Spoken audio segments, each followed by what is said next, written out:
بسم اللہ الرحمن الرحیم۔ ہماری اس وقت کی پریزنٹیشن کا عنوان ہے حکمت کی روشنی میں زندگی گزارنے کے اصول۔ اللہ تعالیٰ نے قرآن مجید میں جو باتیں بھی بیان فرمائی ہیں ان کے بارے میں یہ بتایا ہے کہ یہ حکمت کی باتیں ہیں۔ قرآن کو اللہ تعالیٰ نے بتایا ہے کہ یہ حکمت سے بھری، حکمت پر مشتمل کتاب ہے، اور اس کا حکمت پر مبنی کتاب ہونا اس بات کی دلیل ہے کہ یہ اللہ کی کتاب ہے اور نبی صلی اللہ علیہ وسلم اللہ کے پیغمبر ہیں۔ یاسین والقرآن الحکیم انک لمن المرسلین، یہ سورہ یاسین ہے۔ یہ حکمت سے بھرپور قرآن اس بات کی دلیل ہے کہ اے پیغمبر آپ پیغمبروں میں سے۔ حکمت جو ہے وہ انسان کو اللہ تعالیٰ کی طرف سے پیدائشی طور پر ملی ہے۔ انسان اس روشنی کو اپنی فطرت میں جانتا ہے، لیکن اس کو جاننے کے بعد اپنی شخصیت پر غالب کرنے کے لیے یہ ضروری ہوتا ہے کہ ہم اپنے آپ کو ان برائیوں سے بچا کے رکھیں کہ جو ہماری فطرت اور ہماری حکمت کو متاثر کرتی ہیں۔ اور یہی ظاہر ہے وہ چیلنج ہے کہ جس کو کہ قرآن مجید بھی بیان کرتا ہے کہ اس کو جب ہم اختیار کریں گے تو ہم سیدھے راستے کی روشنی پائیں گے۔ چنانچہ قرآن مجید میں اللہ تعالیٰ نے خاص طور پر سورہ لقمان میں جو سورہ نمبر 31 ہے اس کی آیت نمبر 12 سے آنورڈز حکمت پر مبنی بعض تعلیمات کا ذکر کیا ہے۔ فرمایا اعوذ باللہ من الشیطان الرجیم، بسم اللہ الرحمن الرحیم۔ وَلَقَدْ آتَيْنَا لُقْمَانَ الْحِكْمَةَ أَنِ اشْكُرْ لِلَّهِ، اور ہم نے لقمان کو حکمت عطا کی کہ اللہ کا شکر ادا کرو۔ اس میں تین چیزیں ہیں۔ لقمان کا ذکر کیوں ہوا؟ لقمان کا ذکر اس لیے ہوا کہ قرآن مجید جن کو خطاب کر رہا تھا، یعنی عرب کے وہ لوگ جن کو کہ قرآن مجید براہ راست خطاب کر رہا تھا، وہ لقمان سے، حکیم لقمان سے واقف تھے۔ یہ زیادہ امکان ہے کہ یمن کے ایک بزرگ تھے، اور بزرگ ہونے کے ساتھ ساتھ وہ اپنے قبیلے کے سردار بھی تھے، اور ان کے بارے میں نہ صرف یہ کہ یمن میں بلکہ عرب کے دوسرے علاقوں میں بھی ایسے ان کا تذکرہ ہوتا تھا جیسے مثال کے طور پر بہت سقراط اور افلاطون اور ارسطو کا ہوتا ہے، ایک ویل نون شخصیت جن کا حوالہ ایسا لگتا تھا کہ جیسے کہ ایک سند ہے۔ تو اللہ تعالیٰ نے یہ بتایا کہ اصل میں یہ لقمان کو کیسے حاصل ہوئی حیثیت، تو بتایا گیا کہ ہم نے ان کو حکمت عطا کی۔ اس کا یہ مطلب نہیں ہے کہ ہم نے ان کو کی اور کسی اور کو نہیں کی۔ حکمت کا پوٹینشل ہر انسان کے اندر ہے۔ یہ ٹھیک ہے کہ وہ حکمت کے جو انسان کی فطرت میں پوٹینشلی موجود ہے، اس میں انسان میں فرق ہوتا ہے کہ وہ کتنی نمایاں ہو۔ اس کا کچھ نہ کچھ تعلق انٹیلیجنس سے ہوتا ہے، جو یقیناً انسانوں میں کم زیادہ ہوتی ہے، لیکن اس کا زیادہ بڑا تعلق انسان کی فطرت کی پاکیزگی سے ہے۔ سو لقمان اس میں نمایاں تھے، سمجھدار، ذہین، پاکیزہ فطرت۔ تو جب یہ دونوں چیزیں شامل ہو جاتی ہیں اور حکمت، میں یہ تو نہیں کہوں گا کہ وجود میں آتی ہے، نمایاں ہو جاتی ہے، پہلے سے موجود ہوتی ہے اور وہ نمایاں ہو جاتی ہے، تو پھر انسان جو کچھ سوچتا ہے، مانتا ہے، وہ وہی ہوتا ہے کہ جو اللہ تعالیٰ انسانوں سے چاہتے ہیں۔ میں یہ اس لیے کہہ رہا ہوں کہ قرآن مجید سے یہ معلوم ہوتا ہے کہ اللہ کا دین اصل میں دو چیزوں پر مشتمل ہے، یعلمہم الکتاب والحکمہ، کتاب اور حکمت پر۔ اور حکمت کے بارے میں یہی بات ہے جو سمجھ میں آتی ہے کہ یہ پہلے سے نون ریالٹیز کا نام ہے، اخلاقیات اور ایمانیات۔ اللہ کا پیغام ان کی یاد دہانی کراتا ہے، جو چیز آپ پہلے سے جانتے ہیں اس کے بارے میں آپ کو ریمائنڈ کرایا جائے گا۔ اور کتاب کیا ہے؟ شریعت۔ شریعت کیا ہے؟ وہ احکام کہ جو حکمت ہی کے تقاضوں کے لیے اللہ تعالیٰ کی طرف سے یوں سمجھیے کہ لاء کے، قانون کی شکل میں دیے جائیں۔ یعنی آپ کو اللہ نے جو عقل و فطرت دی، جس کے نتیجے میں وہ حکمت آپ نے دریافت کی اپنے اندر، اور اپنی زندگی میں آپ کو وہ روشنی نظر آئی کہ جس کو حکمت کہتے ہیں، یا از خود یا کسی کے ذریعے سے، یہ بہت کافی ہے زندگی کے اکثر معاملات میں آپ کی رہنمائی کرنے کے لیے۔ تاہم اللہ تعالیٰ یہ فیصلہ کرتے ہیں کہ مجھے اپنے بندوں کو مزید دینا ہے، جس کو کہتے ہیں نا آئسنگ آن دا کیک۔ پہلے سے ان کے پاس حکمت ہے، لیکن ان کو کہیں کہیں سوال پیدا ہوتے ہیں، کنفیوژنز ہوتی ہیں۔ ان سوالوں کے جواب، ان کنفیوژنز کو اللہ تعالیٰ دور کرتے ہیں ان فیصلوں سے کہ جس کو کہ کتاب شریعت کہا جاتا ہے۔ سو اس کا مطلب یہ ہوا کہ حکمت اصل ہے، اور یہ میں ایسی ضمنی طور پر ایک بات کہہ رہا ہوں کہ یہ ہم مسلمانوں کی ٹریجڈی ہے کہ ہم نے دین کو سمجھا ہے صرف شریعت، اور شریعت بھی وہ جو علماء نے بیان کی ہے اپنی اوپینینز میں، جس کو کہتے ہیں فقہ، اور وہ شریعت کے جو حکمت کے اوپر، حکمت کی جو عمارت ہے اس کے اوپر مزید ایک اضافہ ہے، وہ نیچے سے غائب ہے۔ چنانچہ آپ کو معلوم ہوتا ہے کہ علماء کی رائے کے مطابق انسان کی داڑھی بہت لمبی ہے اور ٹوپی بھی پہنی ہوئی ہے اور شلوار ٹخنوں سے اوپر بھی ہے، لیکن بھائی صاحب جھوٹ بولتے ہیں۔ وہ حکمت تھی جہاں سے اصل میں سب چیزوں کا آغاز ہونا تھا۔ یہ تو شریعت بھی نہیں ہے، یہ تو بس اوپینینز ہیں۔ سو یہ انفارچونیٹ بات ہے، لیکن بہرحال اس کو بیان کرنا اس لیے ضروری ہے تاکہ ہم بات کو سمجھیں، دین کو صحیح طرح سے جانیں۔ تو فرمایا کہ وَلَقَدْ آتَيْنَا لُقْمَانَ الْحِكْمَةَ، اور ہم نے لقمان کو حکمت عطا کی، انشکر للہ۔ اور حکمت کا سب سے پہلا تقاضا یہ ہے کہ اللہ کا شکر ادا کرو۔ دو چیزیں ہیں۔ حکمت کا تقاضا یہ ہے کہ جو آپ کا منعم ہے، تمہاری طرح کہ عین تو نہیں نکال سکتا لیکن عین ہے، جو منعم ہے، آپ پر احسان کرنے والا، محسن، آپ اس کا شکر ادا کریں، آپ ناشکرے نہ ہوں۔ یہ ہے کنٹریبیوشن فطرت کا کہ آپ ناشکرے گھٹیا نہ ہوں۔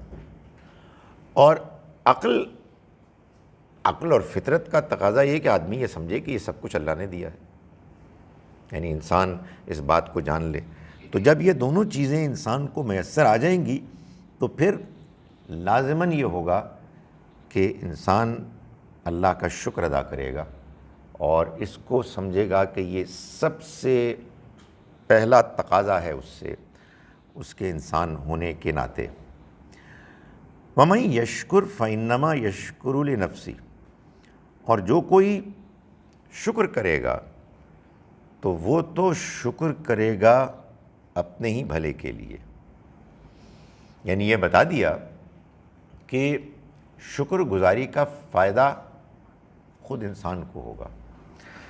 یہ نہ جانے کیوں لوگوں کو کے ذہن میں سوال پیدا ہوتا ہے، میں بہت سنتا ہوں لوگوں سے یہ سوال، شاید یہ اس لیے ہوتا ہے کہ جو لوگ دین کو نہیں مانتے یا دین کے بارے میں ان کو کچھ شبہات ہیں، وہ اللہ تعالیٰ کو بھی کوئی اپنی طرح کا انسان سپر ہیومن سمجھتے، اور وہ کہتے ہیں جی کہ بات یہ ہے کہ اسے کیا ضرورت ہے کہ ہم اس کی عبادت کریں، اسے واقعی کوئی ضرورت نہیں ہے، لیکن وہ یہ جانتا ہے کہ آپ کو اس کی ضرورت ہے، تو آپ کے بھلے کے لیے وہ یہ چاہتا ہے کہ جو آپ کی شخصیت، آپ کی فطرت ہے، اس کا تقاضا ہے، اس کو پورا کرتے ہوئے آپ شکر گزار ہوں۔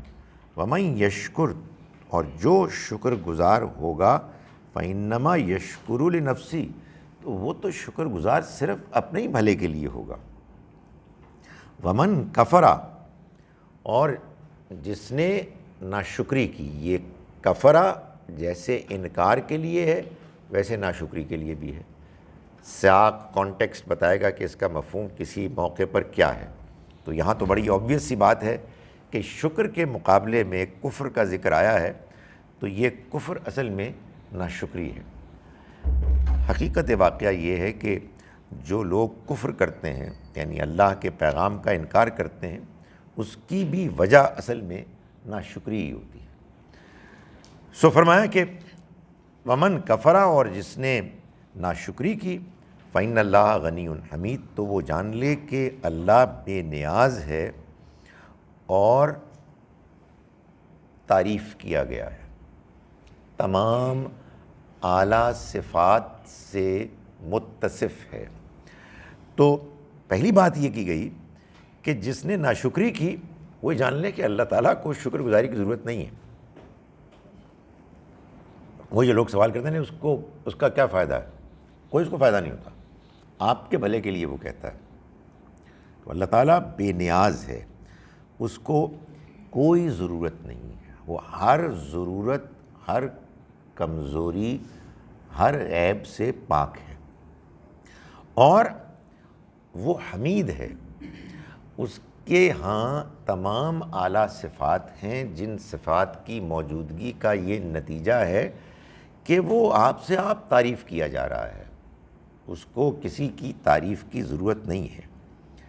تو یہ اللہ تعالیٰ نے حکیم لقمان کے بارے میں بتایا کہ ان کو اللہ کی طرف سے جو حکمت، دانائی حاصل ہوئی، یہ اس کا نتیجہ ہوا کہ وہ شکر گزار ہوئے، اور اس پر مزید اللہ تعالیٰ نے یہ وضاحت کر دی کہ یہ اگر تم بھی کرو گے تو اپنے بھلے کے لیے کرو گے۔ وَإِذْ قَالَ لُقْمَانُ لِابْنِهِ، وَإِذْ، اور جب، یعنی یاد کرو وہ موقع کہ جب لقمان نے کہا اپنے بیٹے کو، وَهُوَ يَعِظُهُ، اور وہ اس کو نصیحت کر رہے تھے، یعنی کہنے کا مطلب یہ ہے کہ ایسے ہی نہیں کیجولی کہا، بلکہ کوئی موقع تھا کہ جب وہ باقاعدہ فارملی اس کو وہ باتیں بتا رہے تھے کہ جو امپورٹنٹ باتیں ہوتی ہیں۔ معلوم یہ ہوتا ہے کہ یہ پروبیبلی وہ موقع تھا کہ جب اب یہ طے ہو گیا تھا کہ حکیم لقمان بوڑھے ہو گئے ہیں، اب ان کے دنیا سے رخصت ہونے کا وقت قریب آ گیا ہے، اور انہوں نے ان کی جگہ سنبھالنی ہے۔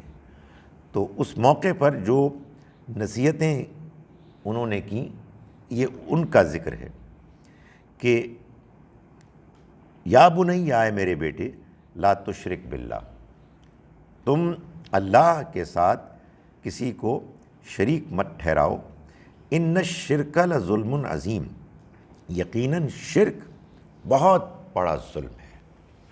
یعنی جو حق جس کا ہے، آپ اگر اس حق کو اس سے چھین لیں تو یہی ظلم ہے۔ یعنی ظلم یہ ہے کہ جو جس کا مقام ہے آپ اس مقام سے اس کو ہٹا دیں، جو جس کا رائٹ ہے آپ اس رائٹ سے اس کو محروم کر دیں۔ خدا تعالیٰ کا یہ حق، یہ مقام ہے کہ سب کچھ اس کا دیا ہوا ہے۔ ہمارے پاس جو کچھ بھی ہے وہ اللہ کی عنایت، اس کا عطیہ، اس کی مہربانی ہے۔ چنانچہ اگر کوئی شخص اللہ کے ساتھ اوروں کو شریک ٹھہراتا ہے تو وہ ان کے آگے سجدے بھی کرتا ہے، ان سے دعائیں بھی مانگتا ہے، اور اس کے پیچھے جو اسپرٹ ہوتی ہے وہ یہ ہے کہ ادھر نہیں بلکہ شکر گزاری ادھر ہے، ان کو اہمیت ملنی ہے۔ وہ قرآن مجید نے سورہ انعام میں یہ مکے کے مشرکین کا طریقہ بیان کیا کہ وہ اللہ کو مانتے تھے، سارے مشرک اللہ کو مانتے ہیں۔ کوئی بھی شرک کر رہا ہو اس سے کہا جائے کہ تم کیا کر رہے ہو، انہیں یہ سب اللہ کے لیے، اللہ کو تو ہم مانتے ہیں لیکن ساتھ اوروں کو بھی مانتے ہیں، ان کا بھی حق مانتے ہیں۔ تو وہ اپنے صدقے میں، نذرانوں میں جو حق اللہ کے لیے رکھتے تھے، جانوروں میں، کھیتیوں میں، تو ساتھ ساتھ غیر اللہ کا بھی رکھتے تھے۔ یہ کھیتی اللہ کے لیے، یہ کھیتی غیر اللہ کے لیے۔ مگر قرآن نے بتایا کہ ہوتا یہ تھا کہ اگر وہ کھیتی، وہ فصل کہ جو غیر اللہ کے لیے خاص کی جاتی، اس میں کہیں کوئی کیڑا لگ جاتا، کوئی مسئلہ ہو جاتا، تو اللہ والی فصل میں سے اس کو کمپنسیٹ کر دیا جاتا، اور اگر اللہ والی فصل میں کوئی گڑبڑ ہو جاتی تو اس کو وہاں سے کمپنسیٹ نہیں کیا جاتا۔ یہ لازماً ہو جاتا ہے۔ جب بھی کوئی شرک کرے گا تو خدا تعالیٰ بالکل بیک گراؤنڈ میں چلا جائے گا، وہ اس کی حیثیت بالکل ثانوی ہو جائے گی۔ پریکٹیکلی وہی ہوں گے جن کے آگے آپ سجدے کرتے ہیں، جن سے آپ مانگتے ہیں، جن کو آپ نے اصل حیثیت دی۔ تو اللہ تعالیٰ نے فرمایا کہ یہ ظلم ہے اور بڑا ظلم ہے۔ ان الشرک لظلم عظیم، سب سے بڑا ظلم یہی شرک ہے۔ یعنی ظلم کا یہ پہلو کہ کسی کو تکلیف ہو رہی ہے، یہ ایک اضافی پہلو ہے، یہ اصل نہیں ہے۔ ظلم کا اصل یہ ہے کہ آپ نے جس کا جو حق ہے وہ اس کو نہیں دیا۔ اب اگر جس کا حق ہے وہ خدا تعالیٰ ہے، جس کی کہ کوئی ضرورت ہی نہیں ہے، تو اسے ظاہر ہے کہ کوئی پریشانی، کوئی تکلیف نہیں ہوگی۔ لیکن اگر کوئی دوسرا ہے کہ جس کو اس سے تکلیف بھی ہوتی ہے تو ہو جائے گی، لیکن وہ اصل نہیں ہے۔ شرک سب سے بڑا ظلم ہے۔ ان الشرک لظلم عظیم۔ وَوَصَّيْنَا الْإِنسَانَ بِوَالِدَيْهِ، اور ہم نے انسان کو وصیت کی اس کے والدین کے بارے میں۔ اب یہ اچانک کچھ بات بدل گئی ہے۔ بات تو ہو رہی تھی حکیم لقمان کی، وہ اپنے بیٹے کو وصیت کر رہے ہیں اور بتا رہے ہیں کہ تمہیں اللہ کا شکر ادا کرنا ہے اور شرک نہیں کرنا ہے۔ اور ابھی ہم آگے چل کے دیکھیں گے کہ پھر ان کی وصیت آگے چل کے اپنے بیٹے کو بتا رہی ہے کہ دیکھو، قیامت کے لیے، آخرت کی جواب دہی کے لیے تیار رہو۔ تو یہ درمیان میں کیا ہو گیا کہ اللہ تعالیٰ فرماتے ہیں کہ ہم نے انسان کو وصیت کی اس کے والدین کے بارے میں۔ یہاں لقمان کہاں گئے؟ ہے نا یہ مسئلہ؟ یہ میں اس لیے کہہ رہا ہوں کہ قرآن پر تدبر کا یہ لازمی تقاضا ہے۔ اللہ کی کتاب حکمت سے بھری ہوئی کتاب ہے، اس میں کوئی کمزور پہلو نہیں ہے۔ سو اس کو ڈسکور کرنے کے لیے، اس کی حکمت کو آپ کو غور کرنا ہوگا، اور جہاں جہاں آپ کو کہیں کوئی گیپ نظر آئے تو آپ کو پھر سوچنا ہوگا۔ ہمارے ہاں تو مصیبت یہ ہے کہ بزرگوں کی بزرگی میں بھی اتنا ایگزیجریٹڈ احترام ہوتا ہے کہ سوال کرنے کی ہمت نہیں ہوتی، کہیں ناراضی نہ ہو جائے۔ تو اللہ تعالیٰ سے کیسے سوال کریں گے؟ حالانکہ اللہ کی کتاب کو سمجھنے کے لیے آپ کو اللہ تعالیٰ سے سوال کرنے ہیں کہ نہیں سمجھ میں آ رہی، یہ کیا کیا آپ نے؟ ادھر تو یہ تھا، ادھر یہ ہے، پھر وہاں یہ ہے، تو یہ درمیان میں کیا ہوا ہے؟ جب آپ یہ سوال پیدا کریں گے، جب آپ اس طرح سے بے چین ہوں گے، تو پھر آپ کو بات سمجھ میں آئے گی. ورنہ آپ تلاوت کرتے رہیں، انشاءاللہ ثواب کماتے رہیں. آج بھی کسی نے مجھے ایک میسج کیا، جی والدہ فوت ہوں گی اور سورہ فاتحہ کی تلاوت کریں. میں نے کہا ان کی اللہ تعالیٰ مغفرت کرے، اللہ تعالیٰ ان کے درجات بلند کرے، آپ سب جنت میں ایک ساتھ ہوں. یہ سورہ فاتحہ کا ذکر کہاں سے آ گیا؟ مگر یہی ہمارے یہاں سکھایا گیا ہے، اور جو سکھایا گیا ہے وہ ہم طوطوں کی طرح وہی دہراتے رہتے ہیں. تو جناب اس کا جواب یہ ہے، دیکھیے جب آپ سوال پیدا کرتے ہیں اور اس کے بعد کوئی جواب ملتا ہے، تو آپ کو ایک نئی حکمت آپ کے سامنے آتی ہے، اور چونکہ وہ آپ ڈسکور کرتے ہیں تو امید ہے کہ وہ آپ کے اوپر اثر کرتی ہے. گزارش یہ ہے کہ حکیم لقمان اپنے بیٹے کو وصیت کر رہے ہیں، اور وصیت کرتے ہوئے وہ اللہ کے حق کو بیان کر رہے ہیں. اس کے بعد انہوں نے یہ مناسب نہیں سمجھا کہ وہ اپنی بات کریں. کیا بات ہے، یہ چیز بڑی سٹل ہے، بہت ضروری ہے. ہم کیا کرتے ہیں؟ اپنی بات کرتے ہیں. او جناب میں آپ کو درس دے رہا ہوں، آپ کو پتہ میں کون ہوں، الحمدللہ یہ میں نے پڑھا ہے، یہ میں نے کیا ہے. یار وہ آئیں میری تعریف کریں کچھ، یہ کیا بدتمیزی ہے؟ وہاں یہ عالم ہے، اتنا بڑا آدمی، اور وہ اللہ کا ذکر کرنے کے بعد اپنا ذکر کرتا ہی نہیں، حالانکہ لاجیکلی وہ ذکر ہونا چاہیے تھا. یہ بات سمجھ میں آئی آپ کے؟ تو یہ ایک بہت بڑی حکمت کی بات ہے کہ اپنی ذات کے بارے میں آدمی کو شرمانا چاہیے. میں کیوں اپنے بارے میں بات کروں؟ میں وہ بات کروں گا جو میرے علاوہ ہے. تو فرمایا کہ وَوَصَّيْنَا الْإِنسَانَ بِوَالِدَيْهِ. بھائی اب اللہ تعالیٰ کو تو مکمل بات کرنی تھی، تو حکیم لقمان کی بات کی، اور اس کے بعد جو انہوں نے چھوڑ دی بات اس کو خود بیان کیا، کیونکہ ایک ترتیب سے شکر گزاری کے تقاضے کو پورا کرنے کے لیے جو پہلو ہیں ان کو بیان کرنا تھا. تو ہم نے، اور یہ قرآن مجید میں آپ کو جگہ جگہ نظر آئے گا واقعات میں، کہ جہاں کوئی گیپ آ گیا اللہ تعالیٰ نے اس کو فل کر دیا تاکہ بات پوری ہو جائے. ہم نے انسان کو وصیت کی اس کے والدین کے بارے میں، کدھر؟ کتابوں میں بھی کی، لیکن اس کی فطرت میں، ہر انسان کی فطرت میں، ہر معاشرے میں یہ وصیت موجود ہے. حملتہ امہ وہنًا علی وہن. اٹھایا اس کی ماں نے اس کو دکھ پر دکھ جھیل کر. وفصالہ فی عامین. اور اس کا دودھ چھڑانا ہوا 2 سالوں میں. انشکر لی ولی والدیک. اس کا تقاضا یہ ہے کہ تم شکر کرو میرا بھی اور اپنے والدین کا بھی. کیا کہنے ہیں؟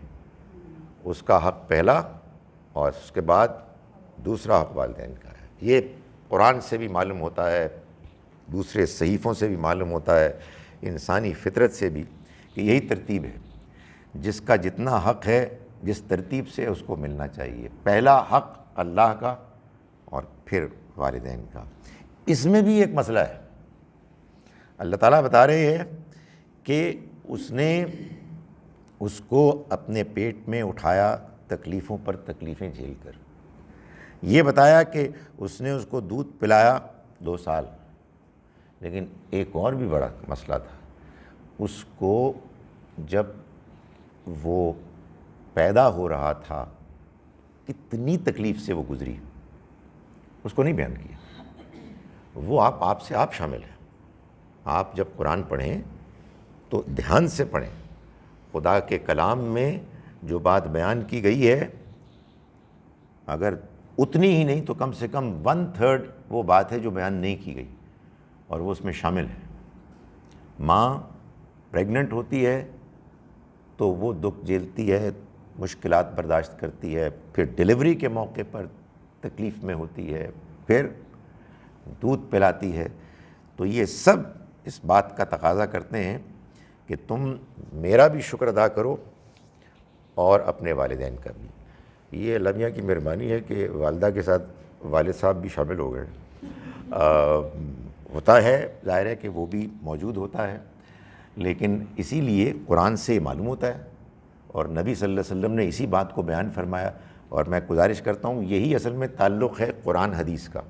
کہ جب آپ اس کو پلیس کر لیتے ہیں تو ایسا زبردست فٹ نوٹ ملتا ہے آپ کو کہ آپ کہتے ہیں سبحان اللہ. نبی صلی اللہ علیہ وسلم نے فرمایا کہ ماں کا حق باپ کے مقابلے میں 3 گنا زیادہ. تو یہ وہی بات ہے، اس کی کنٹریبیوشن 3 گنا زیادہ ہے تو اس کا حق بھی 3 گنا زیادہ ہے. الی المصیر، لیکن یہ بات جان لو کہ میری طرف سب کو لوٹنا ہے. یہ ہے اصل میں وہ بیلنس، توازن جو بتایا گیا ہے کہ بڑا حق ہے والدین کا، لیکن یہ جان لو کہ ان کو بھی اور تم کو بھی میری طرف لوٹنا ہے.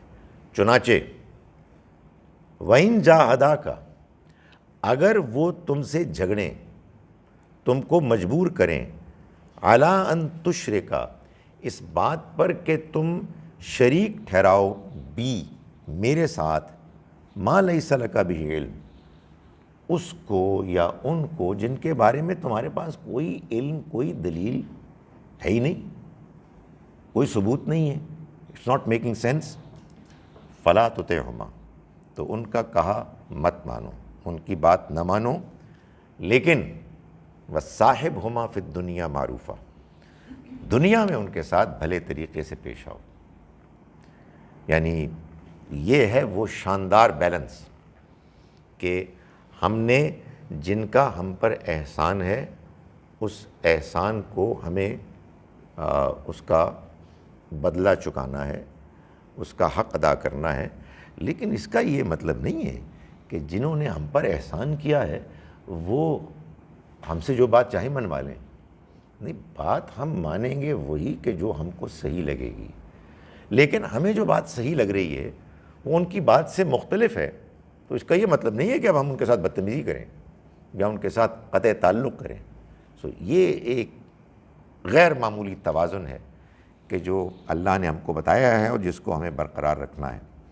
تو فرمایا کہ اگر وہ تم سے جھگڑیں اس بات پر کہ تم شریک ٹھہراؤ میرے ساتھ کسی ایسے کو جس کے بارے میں تمہارے پاس کوئی ثبوت نہیں ہے. یہ بھی بتا دیا ہے کہ آپ کو عقل استعمال کرنی ہے، آپ کو والدین کی باتوں کو آنکھیں بند کر کے نہیں ماننا. جب والدین کی بات کو نہیں مانا تو کسی اور کی بات تو کوئی حیثیت ہی نہیں رکھتی بھائی. ہر ایک کی بات کو آپ نے وے کرنا ہے جو اللہ نے آپ کو عقل دی ہے، اور اس کے بعد اسی چیز کو اختیار کرنا ہے جو آپ کو صحیح لگتی ہے. ہاں البتہ جس کا جو احسان ہے اس احسان کو آپ نے نہیں فراموش کرنا. فرمایا واتبع سبیل من اناب الی، اور پیروی کرو اس کے راستے کی جس نے میری طرف رخ کر لیا ہے. یعنی راستہ اس کا اختیار کرو جس کے بارے میں تمہیں معلوم ہے کہ اس نے اللہ کو راضی کرنے، اللہ کے راستے کو اختیار کرنے کو اپنی زندگی کا مشن بنایا ہوا ہے.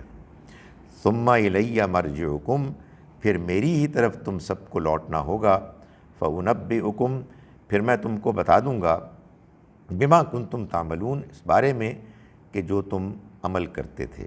یہ وہی بات ہے اگین کہ اس جنرل پرنسپل کو اگر آپ فٹ نوٹ میں دیکھیں حدیث تو وہ یہ واضح کرتی ہے کہ لا طاعت لمخلوق فی معصیت الخالق، مخلوق میں سے کسی کی اطاعت نہیں ہوگی اگر اس اطاعت کا مطلب خالق کی معصیت، نافرمانی. اللہ نے جو حکم دیا ہے وہ سب سے پہلے آئے گا، اسی کو مانا جائے گا. والدین کی بات ان معاملات میں نہیں مانی جائے گی کہ جن میں وہ آپ سے کوئی غلط بات خلاف شریعت، خلاف عقل کروا رہے ہیں. لیکن اس کا یہ مطلب ہرگز نہیں ہے کہ آپ ان سے بدتمیزی کریں. تمیز کے، تہذیب کے دائرے میں ان کا خیال رکھیں اور جو ان کا حق بنتا ہے اس کو پورا کریں، اس لیے کہ ان کے آپ کے اوپر بہت احسانات ہیں. ان احسانات کو کسی صورت بھی نظر انداز نہیں کیا جا سکتا. اب حکیم لقمان کی بات دوبارہ شروع ہو گئی. تو میں نے گزارش کی تھی کہ وہ ان کے اندر جو ایک اپنے لیے اپنی بات کرنے میں جو جھجک تھی، حجاب تھا، انہوں نے اپنی بات نہیں کی. لیکن پھر اپنے بیٹے کو انہوں نے وصیت جاری رکھی، یا بنیا، اے میرے بیٹے، انہا ان تکو مثقال حبۃ، یہ جو عمل ہے نا تمہارا، یہ چاہے بہت ہی چھوٹا کیوں نہ ہو، رائی کے دانے کے برابر ہی کیوں نہ ہو، حبۃ من خردل فتکن فی صخرۃ، پھر کہیں وہ پہاڑ میں، کہیں وادی میں، کہیں چٹان کے اندر، کہیں بھی ہو چھپا ہوا، او فی السماوات، یا کہیں آسمانوں کی کہیں بلندی میں کیا گیا ہو، او فی الارض، یا کہیں زمین کے کسی وسعت میں کہیں چھپ کے کیا گیا ہو، اسے کوئی فرق نہیں پڑتا، یأتی بہ اللہ، اللہ اس کو لے آئے گا، اللہ اس عمل کو سامنے رکھ دے گا۔ یہ اس لیے یہاں بتایا گیا کہ ہمارے ہاں جو آخرت کے بارے میں لوگوں کے سوالات اور اشکالات ہوتے ہیں، ان میں سے ایک یہ بھی ہوتا ہے کہ یہ اتنی ساری باتیں کیسے معلوم ہوں گی، کیا سارے اعمال معلوم ہو جائیں گے، یہ کیسے ہو سکتا ہے؟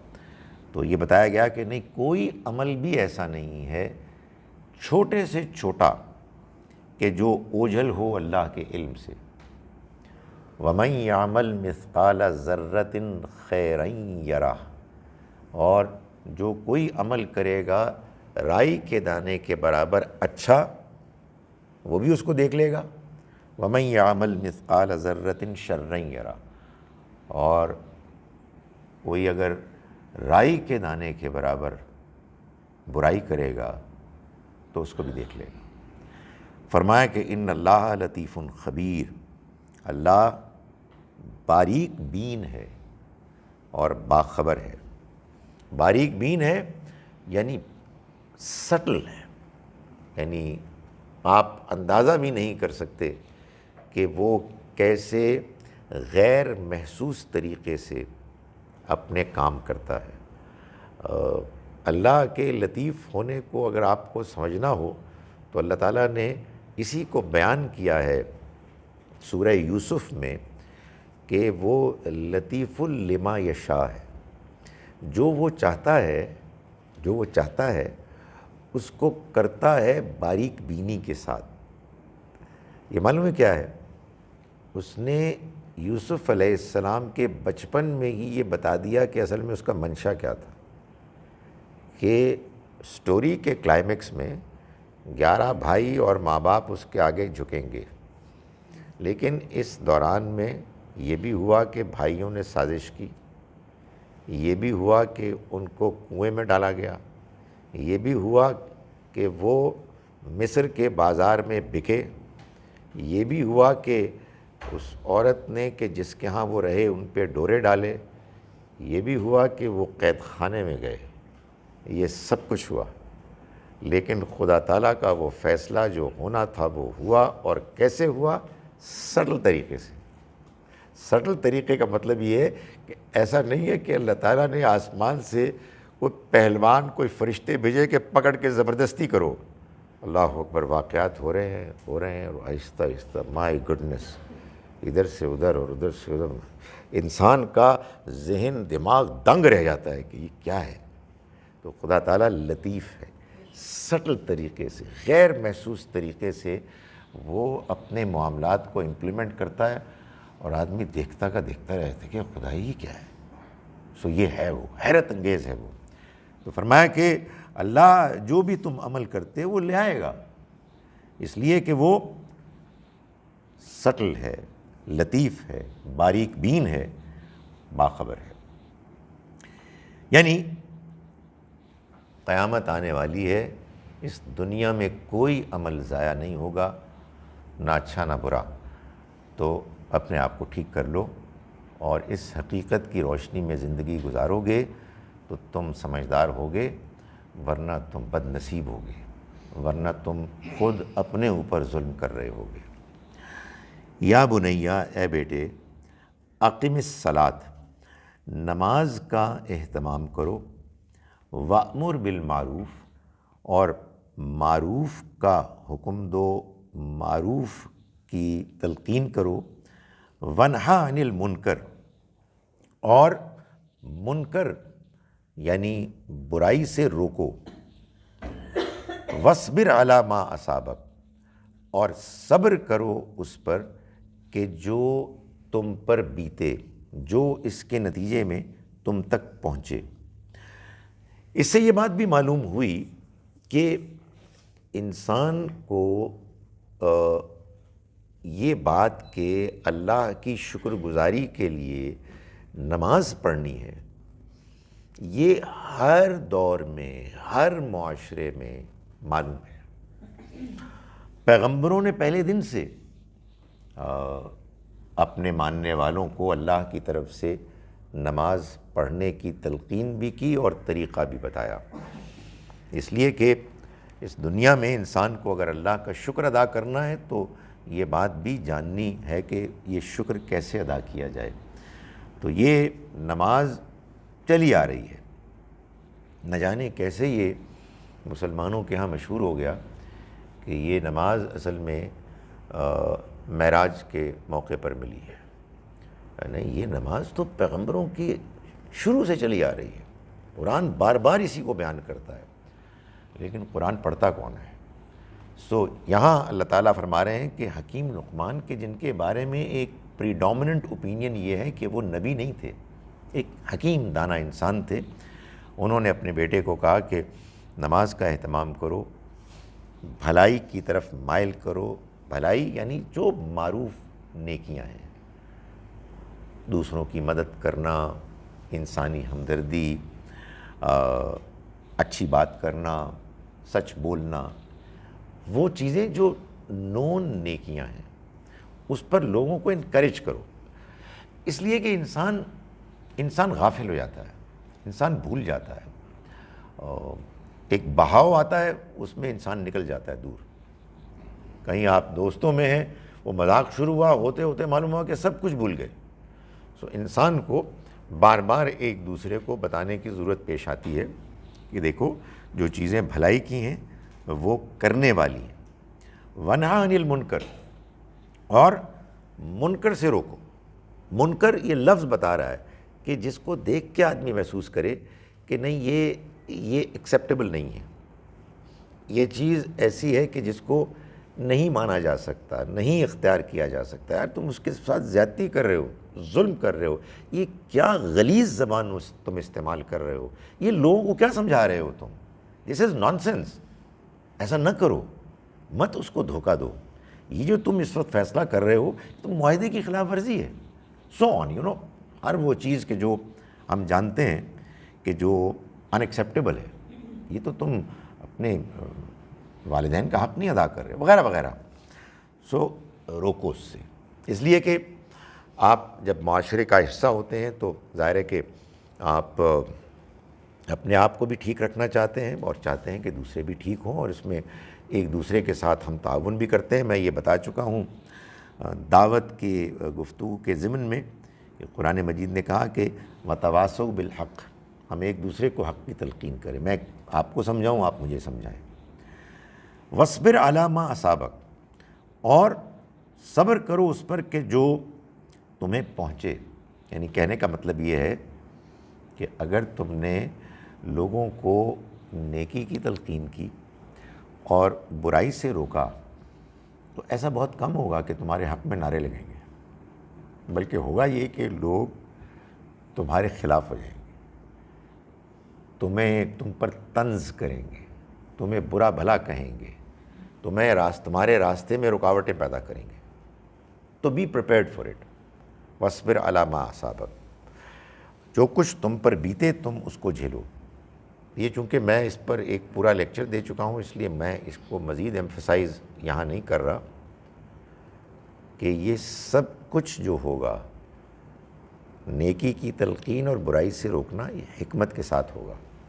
یعنی یہ ایسے نہیں ہوگا کہ آپ نے آیا اور گردن مروڑ دی، نہیں، جو حکمت کا تقاضا ہے، جو قرآن نے کہا ہے ادعو الی سبیل ربک بالحکمہ، تم اپنے رب کے راستے کی طرف بلاؤ حکمت کے ساتھ۔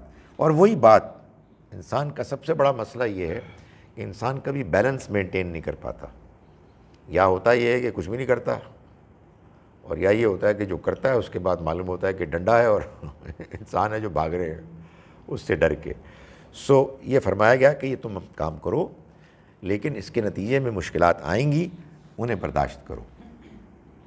ان ذالک من عزم الامور، اور یہ عزیمت کے کام ہیں، یہ وہ کام ہیں کہ جن میں حوصلے کی ضرورت ہے، ان کی تاکید کی گئی ہے. یعنی جب یہ تم فیصلہ کرو گے تو پھر جان لو کہ تم نے ایک ایسا فیصلہ کیا ہے کہ جس میں آسانیاں کم ہیں، اس میں مشکلات ہوتی ہیں. ولا تصعر خدک للناس، اور تم لوگوں سے بے رخی نہ کرو، گال نہ پھلاؤ، یعنی بے رخی نہ کرو. یہ نہ بھولیے کہ بات تو سبھی کے لیے ہے، لیکن بالخصوص حکیم لقمان اپنے اس بیٹے کو کہ جو ان کی جگہ لیڈرشپ کا وہ رول ادا کرنے والا ہے، اس کو کہہ رہے ہیں کہ دیکھو انسانوں کے معاملے میں بے رخی اختیار نہ کرو، لوگوں سے بات کرو، تمیز سے کرو، پلیزنٹ طریقے سے کرو. لوگوں کو یہ احساس نہ ہو کہ تم اپنے آپ کو کوئی بڑی چیز سمجھتے ہو. ولا تمشی فی الارض مرحا، اور نہ زمین پر چلو اکڑ کر. یعنی وہی بات جو ہم نے صبح دیکھی، اللہ تعالیٰ نے فرمایا کہ رحمان کے بندے وہ ہیں جو چلتے ہیں یمشون علی الارض ہونا، عاجزی انکساری کے ساتھ. سو تم نہ لوگوں سے بات کرتے ہوئے بے رخی اختیار کرو کہ معلوم ہو کہ لوگوں کو یہ خیال ہو کہ ہم کسی خوفناک درندے سے بات کر رہے ہیں، اور نہ زمین پر چلتے ہوئے اکڑو کہ معلوم ہو کہ جو قرآن نے کہا کہ یہ تم کیا کر رہے ہو بھائی، نہ تم زمین کو پھاڑ سکتے ہو اور نہ پہاڑ تک پہنچ سکتے ہو اپنی طوالت اونچائی میں. تو what are you trying to do؟ تم ایک کیڑے ہو، کیڑے.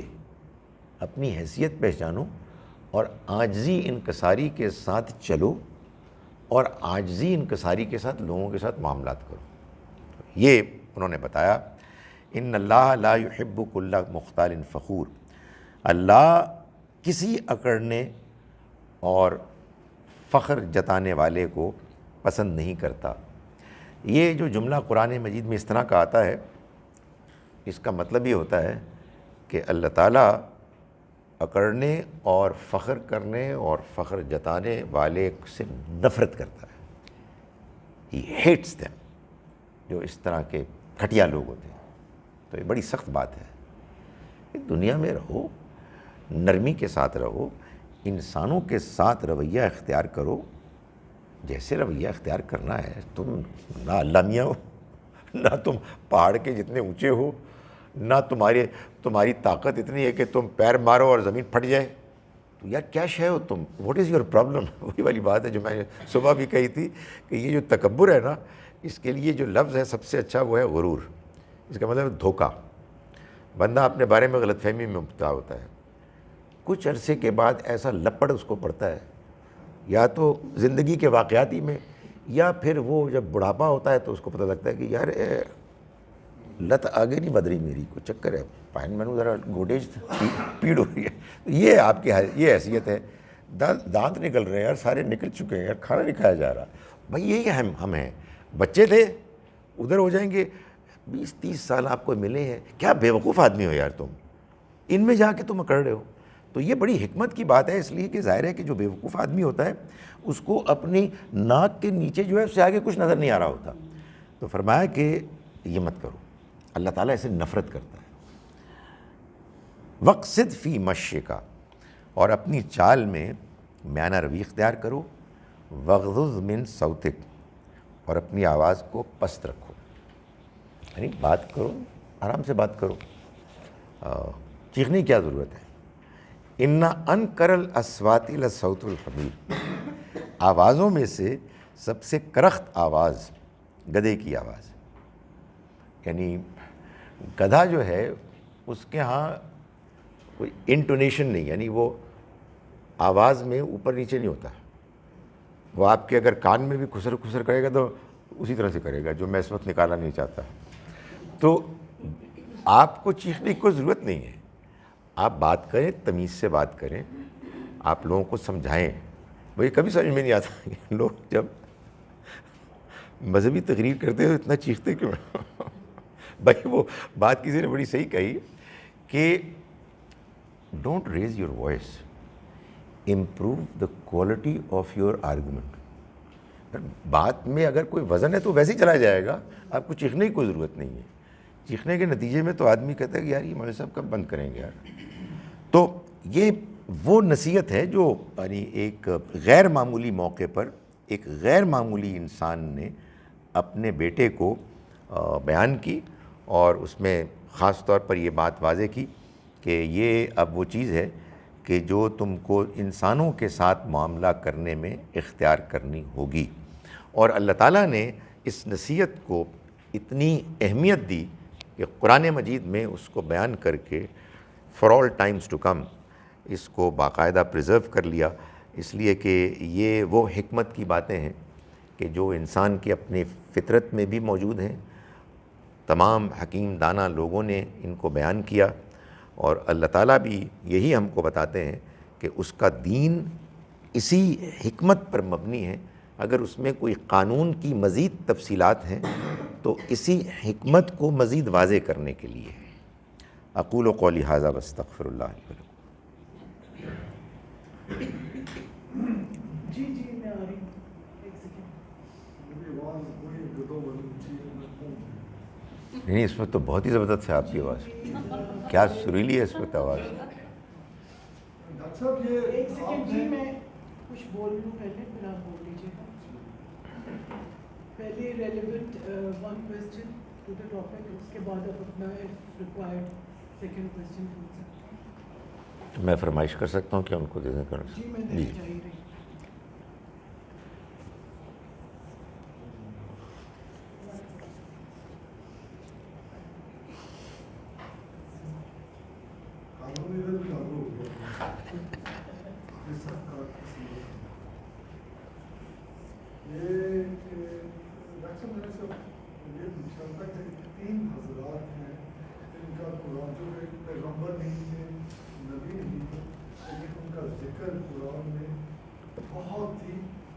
اچھے طریقے سے کیا گیا، اور کئی دفعہ یوں محسوس ہوتا ہے کہ شاید وہ اگر پیغمبر نہیں تھے تو ان کے بھی نزدیک اوپر نیچے اس طرح کی چیزیں. حضرت خضر علیہ السلام کا ذکر، ان کی دانائی کی باتیں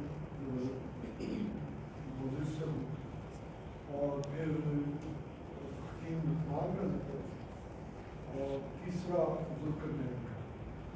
تو کیا آپ وضاحت فرمائیں گے کہ ان تینوں کا اتنا تو مجھے بھی تھوڑا اندازہ ہو رہا ہے کہ پیغمبر نہیں تھے، اور کیونکہ حضرت خضر کے متعلق تو ابھی بھی لوگ کہتے ہیں جی وہ ڈاکٹر اقبال تو میں گلابی کے کنارے پہ اپلائی کرتے تھے، اس طرح کی ان کی باتیں. اس کے متعلق تھوڑی سی اگر آپ جی ان سے تو ہم ابھی بھی مل رہے ہیں، ان کا نام بھی خضر ہی ہے. دیکھ گزارش یہ ہے کہ ان تینوں شخصیات ہستیوں کا الگ الگ رول ہے اور تعارف ہے، اور ظاہر ہے اس میں اختلاف بھی ہو سکتا ہے. میں ان مفسرین کی بات کو صحیح سمجھتا ہوں کہ جن کے نزدیک وہ بزرگ کے جو موسیٰ علیہ السلام کو ملے، جن کے بارے میں عام طور پر یہی بتایا جاتا ہے کہ ان کا نام خضر تھا، وہ فرشتے تھے، وہ انسان نہیں تھے.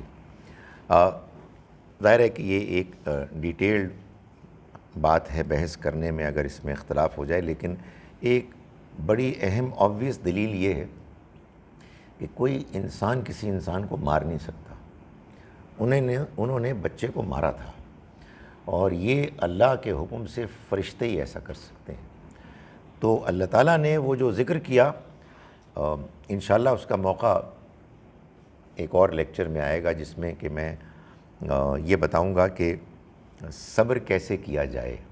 وہ اللہ تعالیٰ یہی سکھا رہے تھے کہ موسیٰ علیہ السلام کو جس قوم سے واسطہ پڑنے والا تھا وہ بڑی بے صبری اور اکھڑ اور نافرمانی کرنے والی قوم تھی، یعنی ان میں سے بعض لوگ. تو یہ بتایا گیا کہ وہ صبر کے جو حضرت موسیٰ علیہ السلام کے لیے ایک مشعل راہ کی حیثیت رکھے گا، اس کو کیسے حاصل کیا جائے.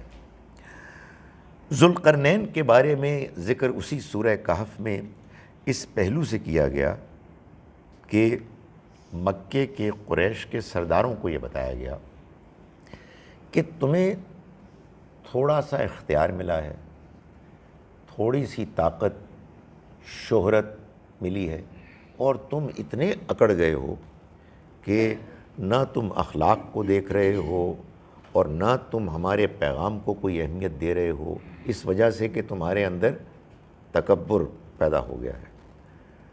دیکھو کہ ہم نے ایک بادشاہ ذوالقرنین کو جو اسباب وسائل دیے کہ جن کو پا کر وہ دور دراز کے سفر کیا کرتے تھے، کہیں مشرق کہیں مغرب، لیکن ان کے اندر اکڑ پیدا نہیں ہوئی. تو یہ اس پہلو سے اللہ تعالیٰ نے بیان فرمایا.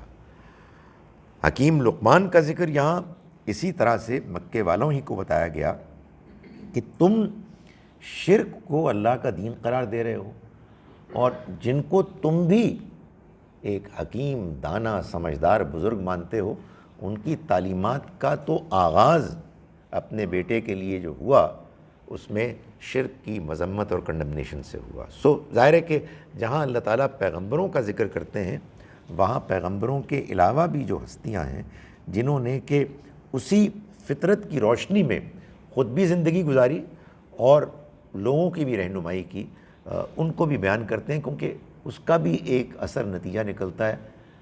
کوئی یہ نہیں کہہ سکتا کہ انسان کو پیغمبر ہوگا تو بات سمجھ میں آئے گی. نہیں، اللہ نے انسان کو جو عقل و فطرت دی ہے اس میں بھی بہت کچھ روشنی اور رہنمائی ہے. جی آپ سر یہ جو Excuse me, خان تھے، excuse me. اس چیز کی کلیئرنس نہیں، سیکنڈ کوشچن بعد میں ان کی بات ہے. نہیں، سیکنڈ کوشچن نہیں. نہیں بھائی، پلیز رولز ہیں پلیز.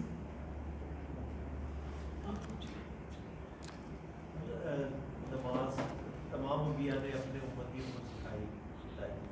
اب نماز کے فرائض آپ نے بتایا کہ یہ فرائض ہیں، کچھ آپشنل چیزیں جو آپ اپنی مرضی سے چینج کر سکتے ہیں. اور نماز کی فارم ہمارے سامنے ہے. قریش میں رائج نہیں تھی، لیکن یہودیوں میں بھی اس طرح رائج نہیں ہے. کبھی بھی ہمیں معلوم نہیں ہوا کہ ان میں اس طرح سے تھی قرآن تاریخ سے بھی. عیسائیوں میں بھی کبھی بھی اس طرح رائج نہیں ہوئی. اور دوسری جو ادیان جن کے نبیوں کو ہم نہیں جانتے، ہمیں نہیں پتا وہ کون تھے، لیکن بے تحاشا نبی گزرے اور رسول گزرے، ہمیں نماز کی یہ فارم نہیں ملتی جیسے قریب قریب بھی نہیں. تو کیا نماز کی ملٹیپل فارمز ہو سکتی ہیں، یا یہی فارم ہمیشہ سے آئی تھی اور ہر جگہ لاسٹ ہو چکی ہے؟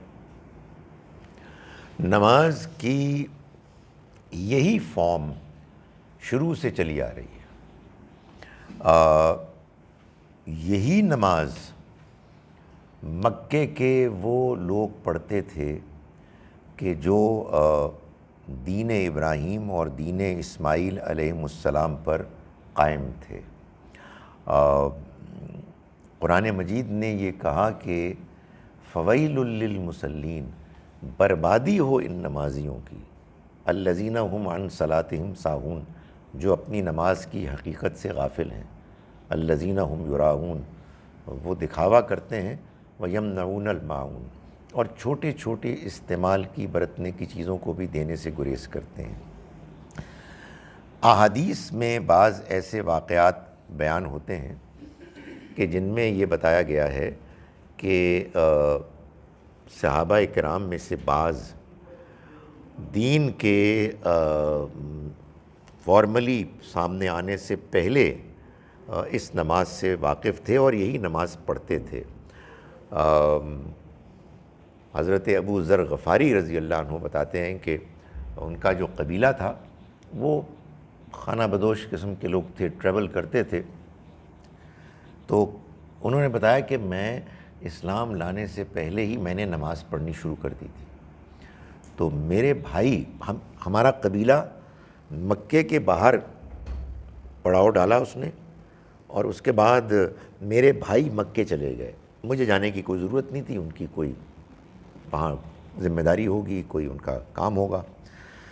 تو چند دن گزارنے کے بعد جب وہ واپس آئے تو انہوں نے یہ بتایا کہ دیکھو وہاں ایک اللہ کے بندے ہیں جو یہ کہہ رہے ہیں کہ میں اللہ کا پیغمبر ہوں، اور وہ لوگوں کو اس کی دعوت دے رہے ہیں، اور ابو ذر وہ تمہاری طرح نماز پڑھتے ہیں. سو یہ بات ٹھیک نہیں ہے کہ یہ نماز پہلے لوگوں نے ایسے نہیں پڑھی. آج بھی اگر آپ مثال کے طور پر جیوز کی نماز ڈالیں نا اس پہ یوٹیوب پر، تو آپ کو معلوم ہوگا کہ بہت کچھ ہماری نماز کی طرح ہے، کچھ رکوع بھی ہے، یہ سب کچھ ہے. اور بعض کرسچنز کی ایسے ڈینومینیشنز ہیں جیسے وہ کہتے ہیں جو ایسٹرن چرچ ہے جو سیریا وغیرہ کا، وہاں تو یہی نماز پڑھتے ہیں. Christianity in general formal religion کا کوئی بہت اوتھینٹک وہ نہیں ہے ورژن، کیونکہ ان کی اپنی پریزنٹیشن کے مطابق سینٹ پال نے یہ اعلان کر دیا تھا کہ میں عیسیٰ علیہ السلام کے ماننے والوں کے بارے میں یہ بتا رہا ہوں کہ وہ اس قانون کے پابند نہیں ہیں کہ جو موسیٰ علیہ السلام والا قانون ہے. سو اس وجہ سے ان کے ہاں انحراف ہو گیا. لیکن میں گزارش کر رہا ہوں کہ اس کے باوجود بہت سے ایسے لوگ تھے اور ابھی بھی ہیں کہ جو مسیح علیہ السلام کی اوریجنل تعلیمات سے کو فالو کر رہے ہیں.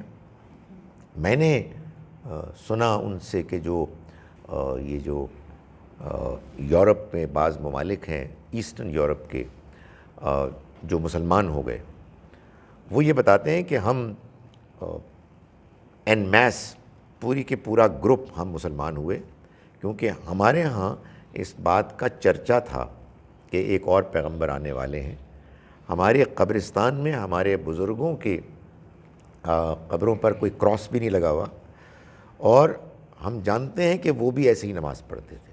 ظاہر ہے کہ اس میں قرآن نہیں تھا، لیکن یہی قیام، یہی رکوع، یہی سجود، تو یہ پیغمبروں کی پہلے سے بتائی ہوئی عبادت ہے جو چلی آ رہی ہے. لیکن لوگوں کے ہاں انحراف ہوتا ہے. یہ تو اللہ کا کرم ہے کہ اللہ تعالیٰ نے اپنے اس آخری پیغام کو قرآن میں بھی محفوظ کر دیا ہے، سنت میں بھی محفوظ کر دیا ہے، بدعت کو کنڈیم کر دیا ہے. چنانچہ الحمدللہ یہ نماز اپنی بنیادی شکل میں جو اہم اس کے ارکان ہیں وہ ہر جگہ ایک ہی ہیں، قیام، رکوع، سجود وغیرہ. لیکن پہلے بھی ایسے ہی تھا، لوگوں نے پھر اس میں سستی کی اور غلط چیزیں شامل ہو گئیں. سر ابھی آپ نے بات کی کہ وہ پہلے بھی جو نماز تھی وہ اسی طرح کی قیام، رکوع اور سجود، مگر سر سورۃ البقرہ میں خاص ذکر ہوتا ہے کہ رکوع کرنے والوں کے ساتھ رکوع کرو. تو گامدی صاحب اس کی تفسیر میں لکھتے ہیں کہ لوگ رکوع کرنا بھول گئے تھے. تو کیا پھر آپ کی یہ بات کنٹریکٹ نہیں کر رہی گامدی صاحب کی بات سے کہ اگر رکوع کرنا بھول گئے ہیں؟ اسٹیبلش ہو رہی ہے. آپ نے جملے میں ایک بات کہہ کے میری بات کی تائید کر دی ہے، بھول گئے تھے. تو بھولی تو وہ چیز جاتی ہے جو پہلے موجود تھی. رکوع کرتے تھے اور کرتے کرتے کسی موقع پر بھول گئے، تو اللہ تعالیٰ نے فرمایا کہ وہ رکوع کرو بھائی کہ جو تم جانتے ہو کہ نماز کا ایک اہم حصہ ہے. Thank you for asking an easy question.